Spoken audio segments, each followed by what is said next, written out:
একটা ময়শ্চারাইজার যদি একই সাথে স্কিন ব্রাইটেনিং, অয়েল কন্ট্রোল আর সুদিং তিনটা কাজই করতে পারে তাহলে কেমন হয় বলেন তো। কথা বলবো স্কিন ও daily gel moisturiser with niacinamide and green tea নিয়ে।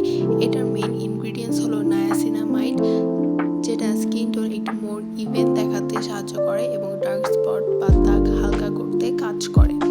আর আছে গ্রিন টি এক্সট্র্যাক্ট, যেটা স্কিনের রেডনেস বা ইরিটেশন কাম করতে সাহায্য করে এবং অ্যান্টিঅক্সিডেন্ট হিসেবে কাজ করে। সবচেয়ে ইন্টারেস্টিং ব্যাপার হলো এতে আছে সুইচ হেজেল, এটা এক্সট্রা অয়েল কন্ট্রোল করতে এবং পোরস একটু টাইটার দেখাতে সাহায্য করতে পারে। আর যেহেতু এটা জেল ময়শ্চারাইজার, তাই হেভি বা গ্রিসি ফিলিংসের বদলে স্কিনে তুলনামূলকভাবে লাইট ওয়েট ফিল দেওয়ার জন্য তৈরি। বিশেষ করে যাদের স্কিন অয়েলি বা কম্বিনেশন টাইপ, তাদের কাছে এ ধরনের ময়শ্চারাইজার বেশ ইন্টারেস্টিং হতে পারে। তবে একটা কথা মনে রাখবে, কোনো স্কিন কেয়ার প্রোডাক্ট সবার স্কিনে একইভাবে কাজ করে না, তাই নতুন কিছু ব্যবহার করার আগে প্যাচ টেস্ট করে নেওয়া খুবই ভালো। তোমার স্কিন কি আগে কখনো নায়াসিনামাইড বা গ্রিন টি যুক্ত ময়শ্চারাইজার ব্যবহার করা হয়েছে?